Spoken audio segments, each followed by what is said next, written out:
Hi, it's me, Kylie, and today we're at the Fairchild Kennel to talk to some military working dog handlers. Let's go.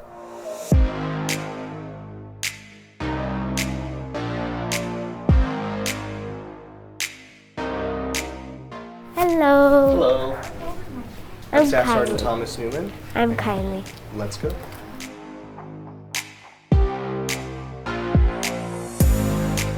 So what do you do here with the dogs? In this building specifically? Not specifically, but like anywhere with the dogs. Just With the dogs? Yeah. Well, first thing when we get here in the morning is we feed the dogs, so they're ready to go. They can't work for a little bit after they're fed, so we try to do that early enough so that we can work them, and then we groom them every day. We make sure they're healthy to go. We run the obstacle course to kind of check, make sure that everything's okay on the dog, all their legs, and that they don't have a limp or anything that they might have done during the night when we weren't here. What do the dogs eat? The dogs eat a specialized diet that's made just for them.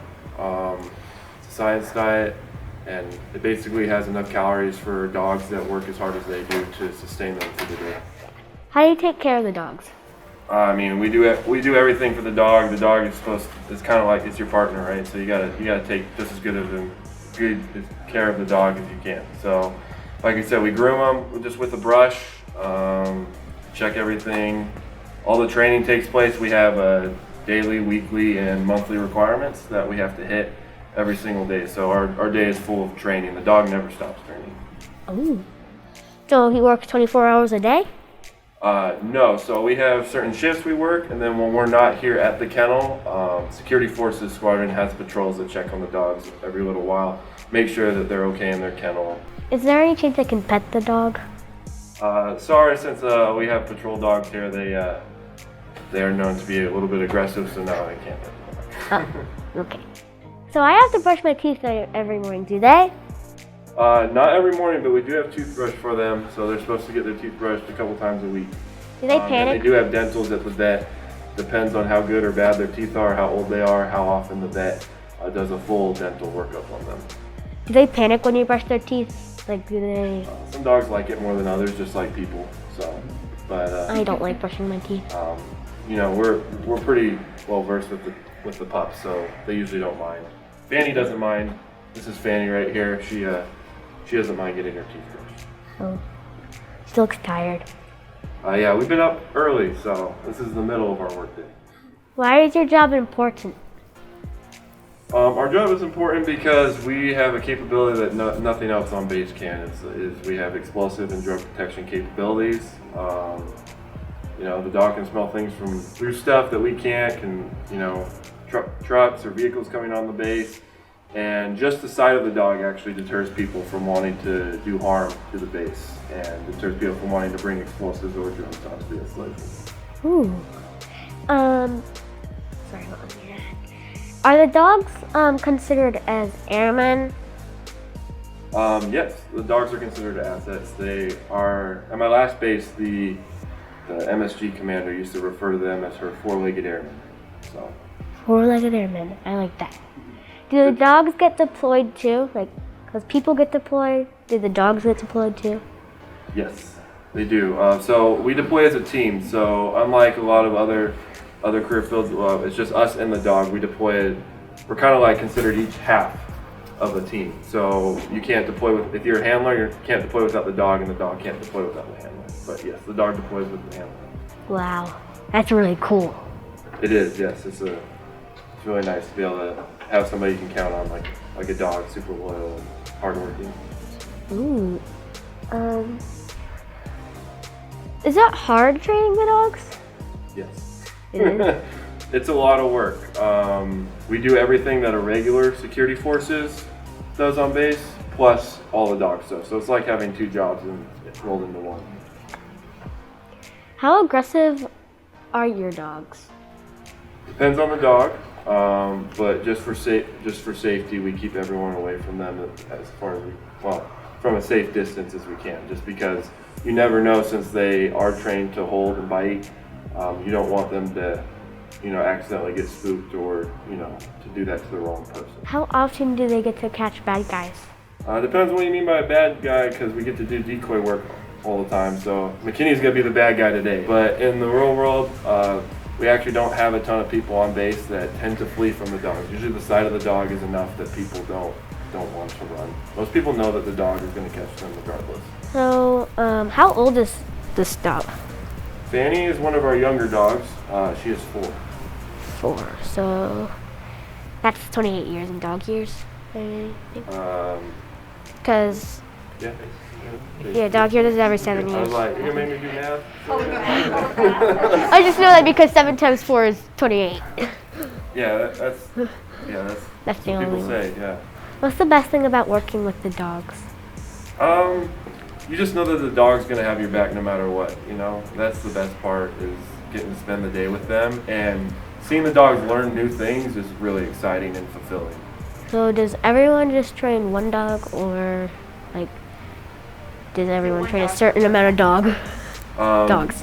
Yes, that's the ideal situation. There are cases where a dog has to be maintained and there's only so many handlers at a base, but right now, yeah, it's 1 dog per handler. You probably can't train a bunch of dogs at the same time. It's difficult. That's kind of his job. He's the trainer, so we are responsible for upkeeping the dog's training, and then to try to instill new things. If we need help, he's kind of the expert that we go to as our trainer to be like, hey, I've tried this, I've done this, it's not working, or what do you think about this? And he'll give us ideas. He's gone to a special course that helps him too, that's supposed to help them learn how to help fix problems that a dog may be having, or help excel a dog to a better, to do better. So if you'd like, I can actually show a tour right now, so that way you can see all the dogs as well. You'll see Fanny a whole lot more when she's fighting the bad guy later, but you can see all the rest of the dogs and see where they eat and how they get their food and where we prep everything, and show you some of our training equipment as well. So lots of the toys that the dogs get to play with. Yeah, that sounds like a good idea. One hand on the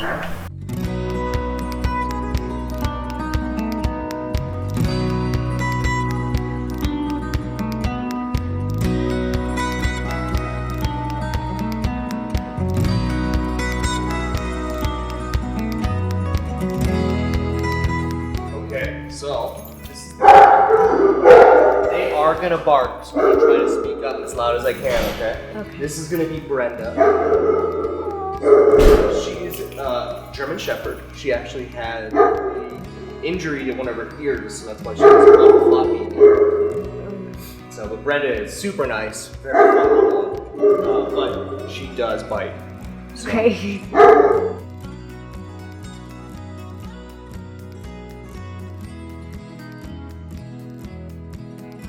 And this is gonna be Lily. She's a Belgian Malinois. So it's kind of like a German Shepherd, except for like a lot more energy and a lot speedier. Okay. She looks like a nice dog too. We'll come down and we'll meet Old Man Rosso. He's very angry. Okay. This is Old Man Rosso.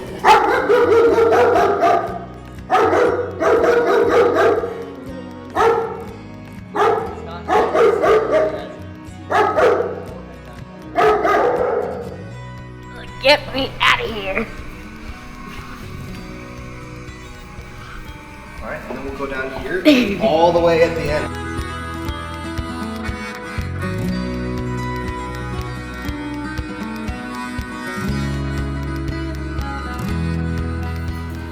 So he goes in there, I'm guessing. Yes, well, that's a water bowl for when the water system in here works. So we actually have like a gerbil feeder type thing for the dogs. Not for feeding, but for water. So this is all of our food that we keep on hand. And then all of our medication. And the PA cannot put the medication in their food. Great. But not.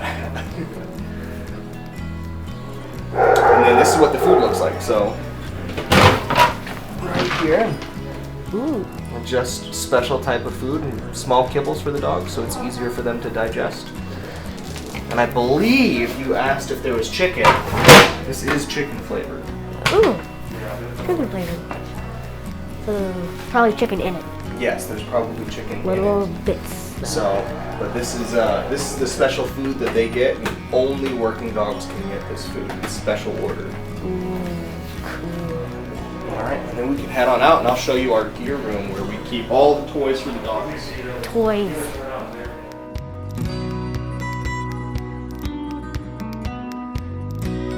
So this is where we keep our gear. Ooh. So all of our bike suits and protective equipment that we keep over here. Lots of suitcases, because dogs need to know how to search things in suitcases as well. So if they ever go overseas or actually work closely with Secret Service in protecting the president, we'll actually use a lot of suitcases. They'll search suitcases, and they search a lot of hotel rooms. Yep, a lot of suitcases. Yes, lots of suitcases. Are there toys in there for each dog? So not for each dog. Those are all of our extras. All the toys that we normally keep for the dogs, we'll keep with the on top of the kennel for the dog. So I'll show you a tour of what the actual kennels look like on the inside. So we'll go to.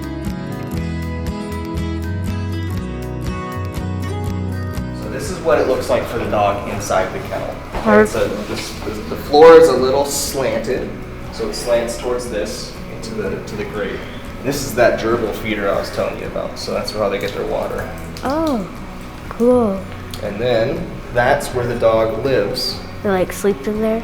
Yes, so the dog will sleep in there. It's a nice little den for the dog, so that way they can. Do you give them like beds? So they don't get beds, because they'll tear it up. These dogs are super energetic. How are they comfortable in there? They just like sleeping on the floor. Wow. Remember when you asked me how high the dogs jump? Yeah. This is where Fanny likes to jump. You can see it's wearing down the paint. And her feet wear down the paint because she hops, and that's about her back foot. So she sometimes hits up here, but this is about where she's hitting on a normal basis, just for fun. Oh, so this is her? This is Fanny's kennel, yes. Oh, so they got enough space, I think. Looks like They're a lot bigger than some of the other kennels in the Air Force. This is one of the biggest kennels in the Air Force. Very large. One of the newer ones. Ooh. Alright, let's head on out, and then we can have Fanny go show you how she likes to jump and play and do our obstacles. And then while we're doing that, our bad guy can get ready. So that way he'll be ready to fight the dog.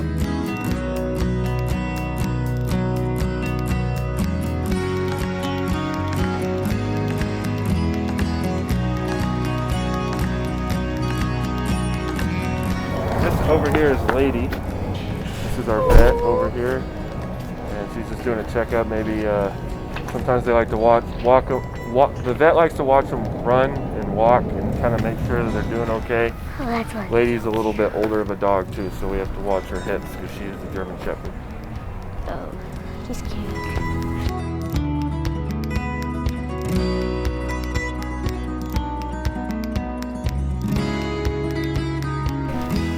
Looks like I gotta watch out.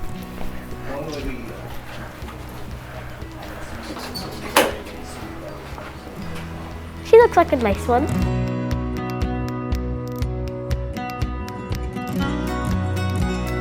Oh, I want to pet it so bad.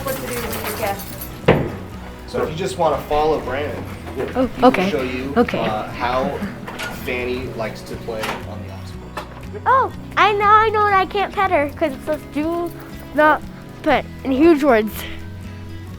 Do they jump over these things? Yeah, so Fanny, this is a lot bigger obstacle course than a lot of places have. But Fanny does some tricks. Fanny likes to get her reward. Wait, if you let her off the leash, is she gonna come after me? Probably not. Okay. So we do basic obedience with the dogs every day. Almost everything we do with them involves some type of basic obedience. So like he just told her to down, they're trained not only with your voice but for hand gestures. So Fanny, sit. See? And then that's down. All right. Heel. Good. So dogs heel to your left side. They also heel when you walk. Heel. And then if I go down, Dogs are trained to kind of go down too, and then center. And if you're taking fire, you can put the dog in between your legs. You can return fire. Can I give the dog a command? No, you really shouldn't. She probably won't listen to you, to be honest. She listens to Newman a little bit, just because he's the trainer. But some stuff she doesn't always do for him either. So, but the dogs are really trained to kind of be loyal to their handler. They know who takes care of them and who their dad is. Like McKinney's dog Rosso only listens to him, pretty much. So, and Newman used to be his handler, and he doesn't listen to Newman anymore, probably either. He doesn't like me anymore. He likes to. He's a one dad only dog. So I can show you over here the obstacle course. Now this is probably, if not the biggest, one of the biggest yards in the Air Force for obedience and for like just total size.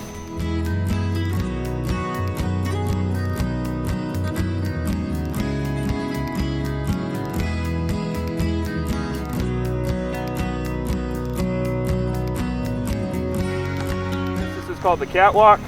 These are hurdles. They're supposed to simulate things the dog is probably going to be doing. Obviously going up stuff, hopping over stuff. That one over there is kind of like a window. The dog needs to go through a window. And then more hurdles. Obviously the tunnel for tight spaces.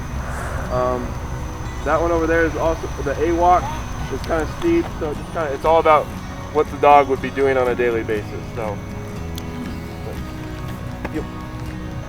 Fanny's really fast, so sometimes it's a little hard for me to keep up. She gets a little ahead of herself, so sometimes I have to reel her back a little bit. Up.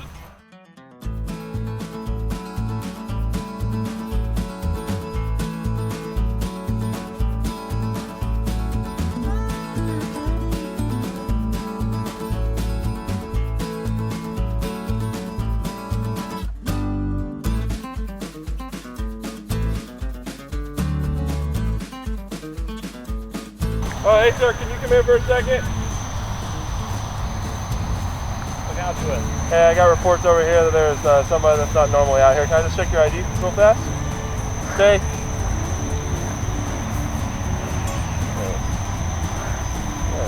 All right, sir. Everything checks out. You're free to go. All right, cool. Thanks. Well, actually, sir, I got another call. Somebody didn't check out your ID. Can you come here for a second? You know what? I don't think so. Watch him! Oh, my dog! Get it!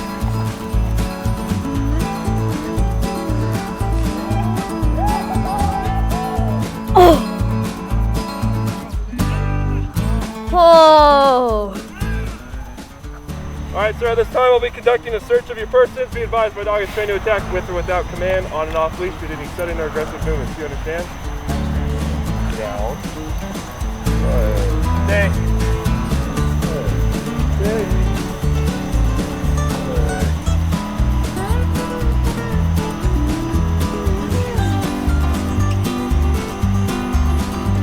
Alright. Stay.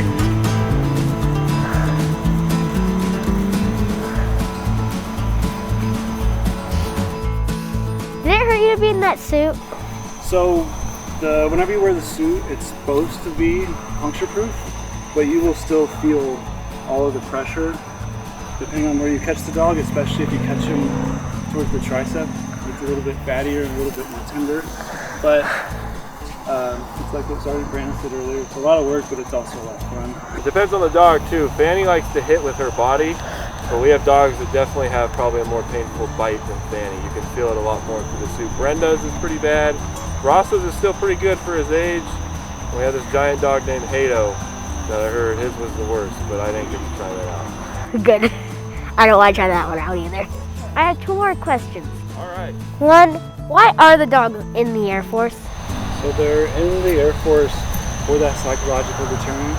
If somebody sees a really mean, angry dog, they might not want to act up or be a bad guy, because this will happen, and it doesn't feel good if you don't have the big thing on.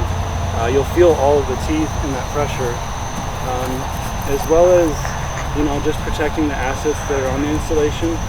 You don't want anybody to bring any sort of bad narcotics or any sort of explosive material.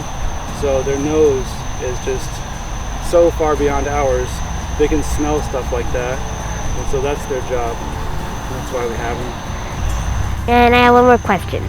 Okay. Do you bag poop? So if they don't go to the bathroom inside the kennel where we spray and they do it out here, then we do bag it. That way I don't fall in it when I'm being the bad guy. Because that would not be fun. Keeps it clean out here too, you know. Yeah. If you want the dog to step in it, you can. Poop is just gross, so you don't want it around. Yeah. Because I have to do that at my house.